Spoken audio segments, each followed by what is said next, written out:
Oh, hello, folks, and welcome to episode 2 of the Zenkus Watch podcast. It's a bit of an emergency episode because we have it's been 2 days, so it's not breaking news, but it's some exciting news.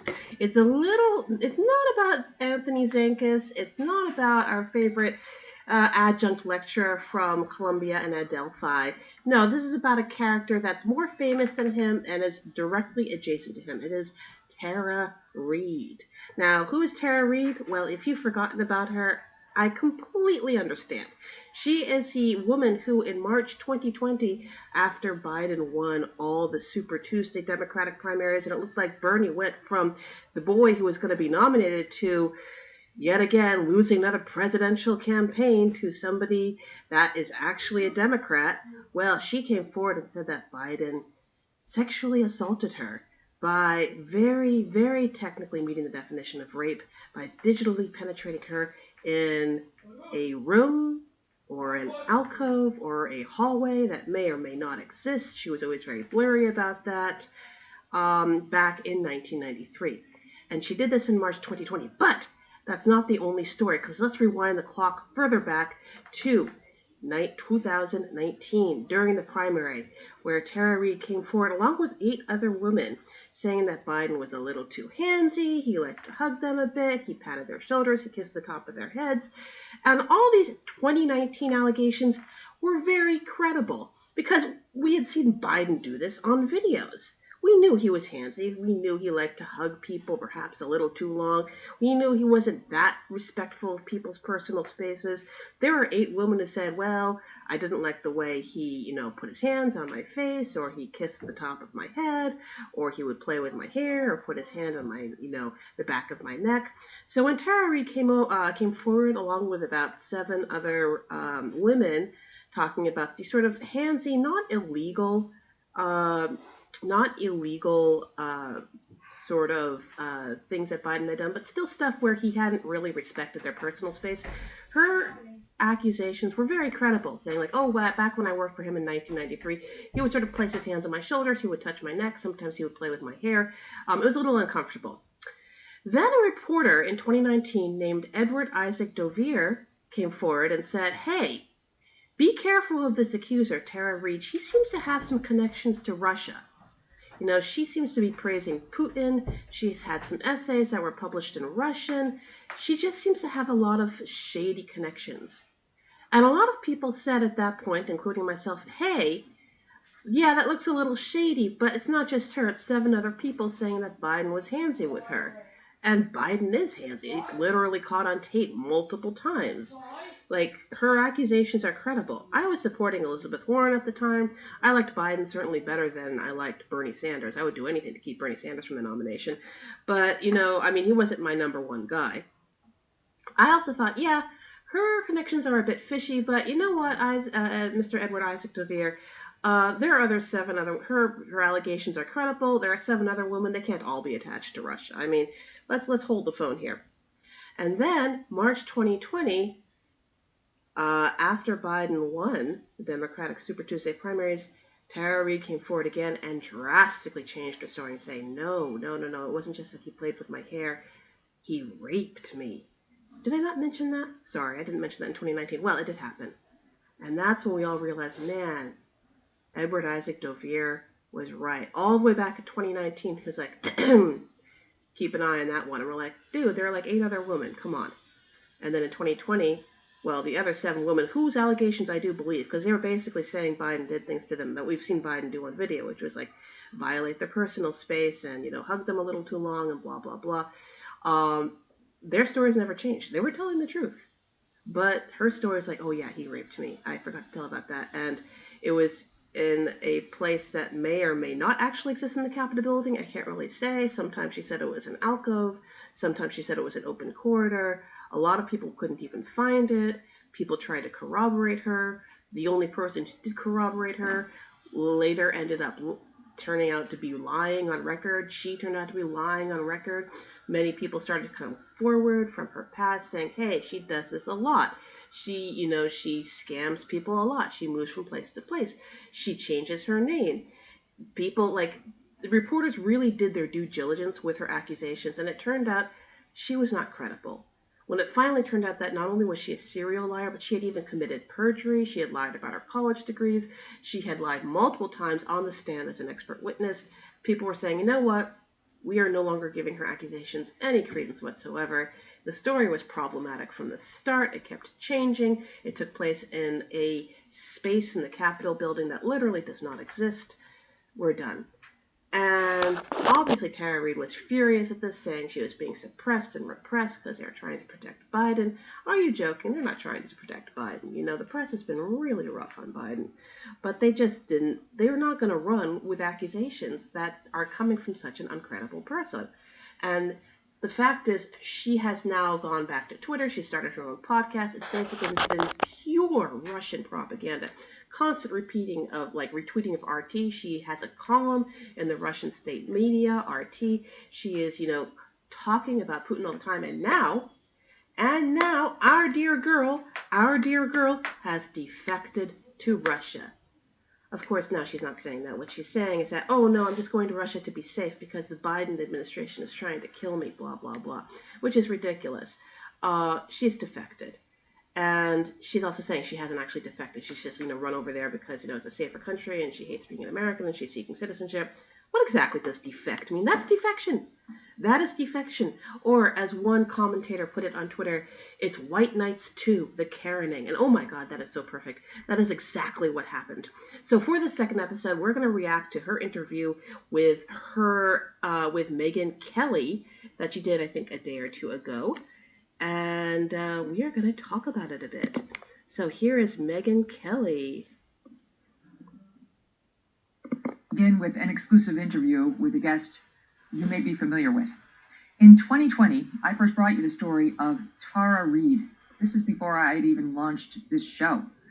Yeah, I'm actually really grateful for what Megyn Kelly did when she brought Tara Reade on her show in 2020, because that was the infamous crotchless panties interview. Because in that interview, when Tara Reade is describing this assault and how Biden, backed her up against a wall in a hallway and put his hands up her, skirt and penetrated her with her fingers, thus meeting the technical legal definition of rape. Megyn Kelly said, well, physically, how is that possible? Well, I wasn't wearing pantyhose because it was hot outside. That's how I was able to access it. But did you have underwear? And then suddenly they just started talking about her lingerie. Well, I was wearing lingerie. I was wearing my boyfriend. Okay, so did he brush it aside? Well, there wasn't much there. Was it like crotchless panties? It was the most ridiculous thing. And you realized, watching the interview, that Tara Reade was just trying to make things up on the spot, saying, oh, right, mechanically, how would that occur? How would that occur? Like, in an actual rape or sexual assault, like, I'm going to tell you, your attacker doesn't give a damn if you're wearing hose or underwear. Like, he's going to get there, unfortunately. But she was like, oh, right, that's an internal, like, how can you get past that barrier of my underwear? And she started making up lingerie. She started even implying she wore crotchless panties. And it was like, to work while you're working as a congressional intern, you were wearing crotchless panties and no hose? And I was like, you're lying at this point. You're making stuff up on the spot to try and make this incident happen. And so that is why I have a special place in my heart for the Tara Reade Megyn Kelly 2020 interview, the crotchless panties interview. And I am thankful to Megyn Kelly for bringing that forward. I was sitting on my couch during the COVID pandemic lockdowns and saw her story break in the press and reached out to her, and she agreed to sit with me for an interview. Tara is a former congressional aide that worked under President Joe Biden when he was then just a senator.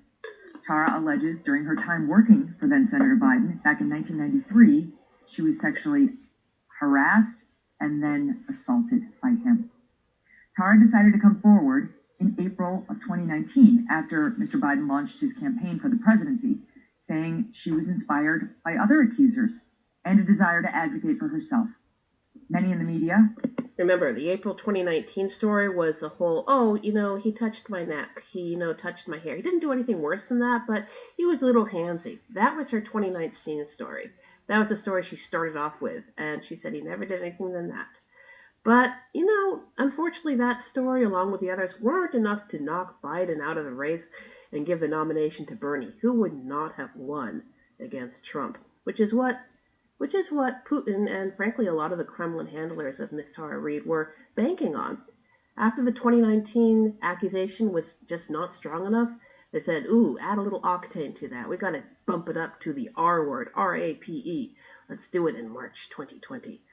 Just to give you a little background on this story. And those on the left turned a blind eye to her accusations and then went so far as to actively smear her name, deciding suddenly not to believe all women. Well, I mean, we're not going to believe women when they're liars. I mean, we believed Al Franken's accusers. We believed Cuomo's accusers. We believed Trump's accusers. And frankly, a lot of us started up believing her accusers and her accusations in 2019 because they were very credible. It was just that when she started changing the story at a very oddly convenient time in the Democratic primary that we realized this woman needs some examination. And let's also make something clear. If there are questions about her credibility that are valid and backed up by facts, if she says that she got a college degree, that the college denies, if she has lied literally on the witness stand and people have gone to jail as a result of her testimony, that is not a smear. That is not a smear. That's journalism that needs to be examined. That's journalism that needs to be conducted. But Tara continued to speak out. Last month, 2 Republican congressional members said that Tara would be called to testify about her experience with Joe Biden in front of the now GOP-controlled House of Representatives. But in a stunning move this week, Tara announced in a press conference from Moscow that she is now in Russia and is seeking Russian citizenship over what she says are threats to her safety here in the United States. Yeah, and frankly, okay, so this is the most amusing part. It makes everyone who defended her look really bad. Or you're just saying she's a Russian agent because you're trying to protect Biden. Or you're just saying she's a Russian agent because you don't like her story. You'll protect every woman's story unless they accuse a Democrat. And she literally defected. She defected. She literally moved to Russia and is trying to get citizenship. It makes everyone who had protected her look appallingly stupid. It's hilarious. She's in Russia now. She has made every single person who protected her look stupid, including Megyn Kelly. Including Megyn Kelly. This is fantastic. And Megyn Kelly is sitting there saying, I'm going to interview you, like she just landed an interview. Here's the thing. I'm suddenly wondering if Megyn Kelly is sort of a subtle troll for Reade while pretending to be her ally. Because she was the one who actually said the word crotchless panties and tried to sort of pin Tara down about how mechanically the assault could have even physically taken place. I mean, I don't think that's true. I think Megyn Kelly's just, kind of ridiculous, and Tara Reade is kind of ridiculous, and the whole scenario is kind of ridiculous. But it would be awesome if it turned out Kelly was actually like a low-key troll for Reade while pretending to be an ally. Because she's the one saying, oh, she defected to Russia, or she's now seeking citizenship in Russia. And it's like, damn, she made all of you look like fools. Every single Bernie Sanders supporter, Glenn Greenwald, who protected her, all of Bernie Sanders' campaign managers who protected her, all those far leftists who were like, I believe Tara Reade, and then when it turned out she was lying and that she is basically a perpetual liar, people came forward and said people are literally in jail because she lied in her testimony. They're like, oh man. And now she's literally defected to Russia. And all of us who we were smeared, the quote-unquote corporate Democrats, the quote-unquote centrists, the quote-unquote libtards, the quote-unquote, rape apologists, that was a buzzword that allegedly, I think, was sort of concocted between Reade and Zenkus and the other sort of pro-Kremlin left to sort of put together this op to get Biden to drop out and sort of reinsert Bernie back into the Democratic race and give Bernie the Democratic nomination, even though he had not won enough primaries to merit that. They wanted that to happen, and they concocted the buzzword rape apologist. So every time we were saying, this woman's credibility is really bad, but she completely changed her story. But Biden was in Bosnia for most of the time that she was actually working as an intern for him. But blah, blah, like, as we're like saying, but her story is like changing. Like, but where the assault took place, that space doesn't even exist in the Capitol. I mean, was it in a room? There's no room in that corridor. It was the corridor itself, but that corridor has a lot of traffic. It literally like connects the rotunda to the subway station. There are people there. How, like, I think they would have noticed if a rape had taken place. All of this going on. And every time we tried to question it, every time we said, wait, her story's not adding up, before we completely upend the Democratic nomination process, before we smear a man who may not have done this at all, before we do any of that, before we lose elections to Trump because we insert a far left socialist like Bernie Sanders who only appeals to a very narrow band of the American electorate, before we do that, let's actually see if her story is true. And when we, the Democrats, said that, the far leftists branded us rape apologists. You can't apologize for a rape that never even happened. We're saying, like, yeah, okay, so we may have raped her a bit. So what? Who hasn't raped a couple of people? Come on, let him be the president. None of us were saying that. We're saying, she's lying. He never did it. That's not rape apology. But that was the buzzword that the criminal left had concocted for people like us, the Democrats. Let's go on. States. Joining me now to discuss her story in this exclusive interview is Tara Reid. Oh, sorry. Okay, so we got some ads going on. My apologies for that. Well, excuse me. Hey, subscribe to the show on YouTube and follow me on Facebook, Instagram, and Twitter. No one's doing that, Megan. You're growing more and more concerned about the future. The market's all over the place, and inflation is at its highest level in 40 years. Interest rates are skyrocketing. Market experts not only predict a recession, but are using scary terms like economic hurricane and unprecedented. If you want to protect your future, consider the precious metal dealer American. Oh my God. Ugh. It's always precious metals. Have you noticed that? Like, whenever it's these conservative talk shows, it's the ads for, like, precious metals and, survivalist freeze-dried packs. Like, for $500, you can get enough freeze-dried meals for the apocalypse that can last you half a year. I'm sure we can get civilization back on track after nuclear war in about half a year. So we got 6 months worth of survival meals. Those are the ads we always get on these far-right or just right-wing, podcasts. It's a little annoying and kind of funny. Oh, and buy gold. Like, invest all your money in gold. No, don't invest it in your community. No, don't, donate to charity or help your women's shelter or help your neighbors or, put a down payment on a house. No, buy gold. Buy a bunch of useless metal that will, not do you any good whatsoever. It is such a scam. Some retirement accounts by diversifying your portfolio with physical gold and silver. All it takes to get started is a short phone call, and they will have physical gold and silver delivered right to your door or inside your IRA or 401k. And they keep it simple. They are the highest rated firm in the country with an A+ rating from the Better Business Bureau and thousands of blah, blah, blah. Okay. You are okay. This whole thing is extraordinary.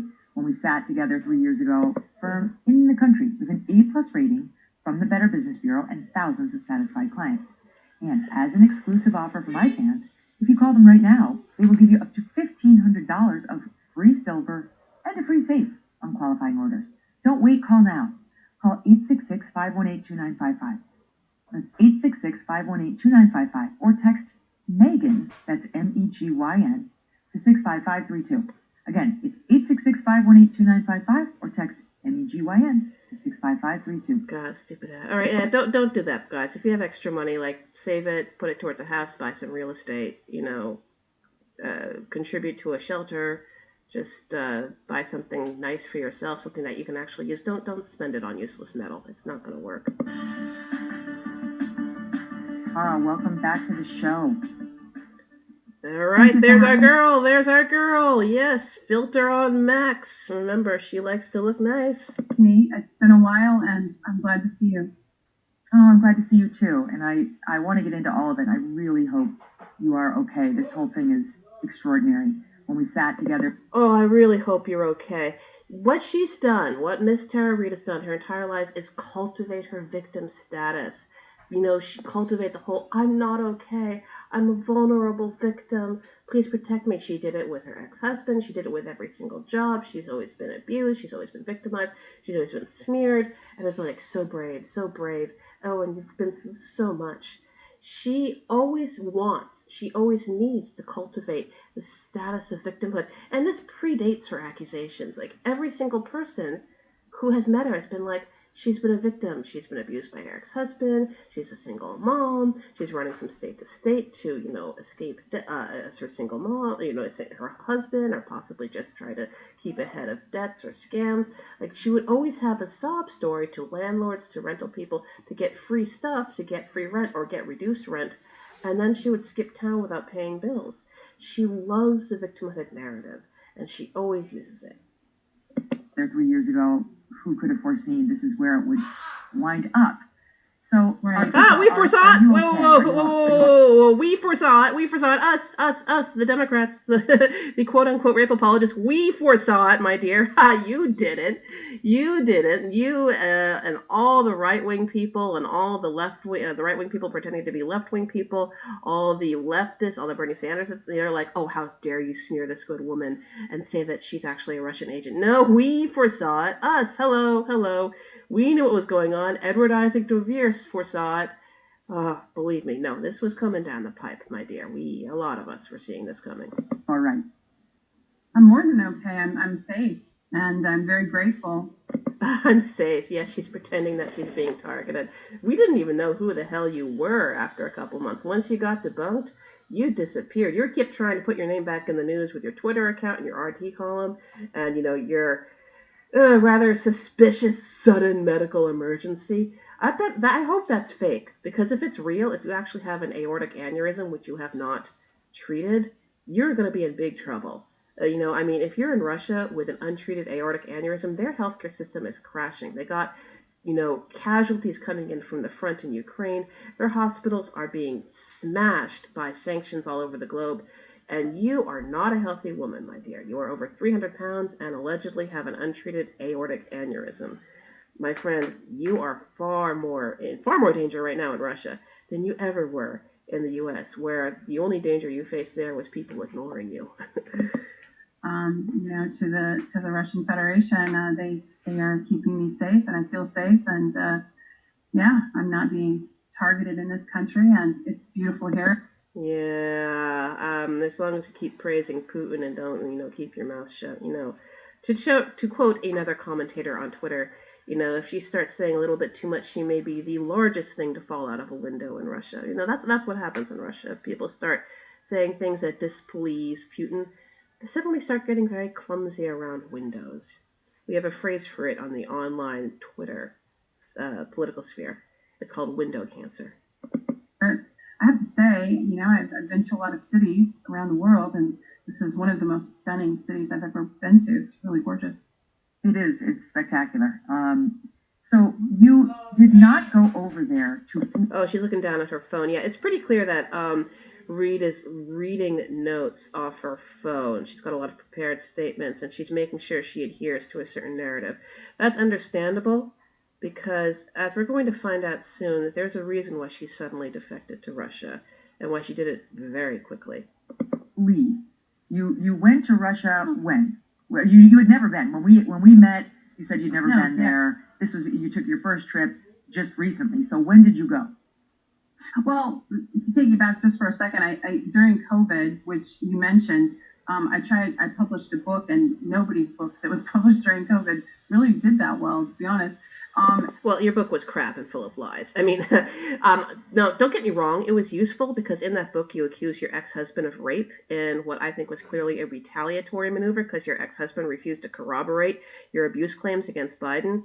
You had patched things up with him. You said he's going to contact the journalist and say, yes, she told me about this long ago when we were married. When journalists contacted her ex-husband, he said, I'm not getting involved. He refused to corroborate her, and she then accused him of rape in her book, because that's what she does. She accuses people of rape for her own purposes. She accused Biden of rape. She accused her ex-husband of rape. She accused her dad of abuse. I actually believe that one, though. I think that may be why she is the way she is. She accused the cop in Minnesota of sexually abusing her when she was a child. She ripped off Lolita to write that scene. That was a very strange essay. She sort of wrote weird child erotica, pretending that it was an abuse account. I'm not even going to get into that. But, that book that she wrote, it was complete garbage. It was very badly written. And it didn't sell well because nobody was really interested in hearing what a liar had to say. But it was interesting because she did accuse her ex-husband of rape in that book. And it sort of showed, yeah, that's what she does. That's what she does. And so it's been kind of limping along, and I just decided, I have the opportunity to have it translated. And so I was coming here to oversee the translation, and then it was being internationally distributed. And I was invited on an interview for Channel 1. And so I was here for about a week. That was the plan originally. And when did you get there? That way too. In late May? Correct. May 20th. Okay. Oh, they're establishing a timeline. Yeah, this is going to be important. And she'll say later on in the interview. Okay. I know that you have a lawyer now. She released a statement this morning saying that the plane ticket was paid for by, I believe it was Russian television. Who paid for it? It was Channel 1, Russian television. So yes. Okay. So why did they pay for your ticket to Russia? They wanted me there for the interview, and we discussed my book and my case. Okay. And then where were you staying during that week? I stayed at a very modest accommodation. So, yeah. A hotel or the home of someone? Yeah, in Moscow. I don't really want to say. Okay. No, you don't have to. She's pretending that she's, she's being hunted, so she doesn't want to, say where she was staying at. No, people want to know where she is. But I don't think she was staying at a hotel. I think it's interesting that she won't say, like, who she was staying with, who she was being with. Yeah, I like the fact that she's not actually telling us where she was staying. She could have just said, a small hotel, but she's not saying. I think that might have been part of the reason why she might be in some trouble in the U.S. right now. I'm kind of full of security issues. No, I understand that. But yeah, she's an important person. She's just, there's security issues. Biden wants her dead. It's not like he doesn't have more important things to do right now. Nobody cares about you. Seriously, nobody. Was it a hotel or was it the home of somebody? Yes. It was just like a hotel, and a very modest one at that. It was just like a hotel. So she's now saying she was at a hotel and a very modest one. Okay. Okay. And so you're over there, and at that time, was your intention to return to the United States, and if so, when? Well, yeah, I was actually coming back probably, it's a couple of days travel because you can't go directly into Moscow, as you know. So it required me to go to another country and then have a layover and then come back.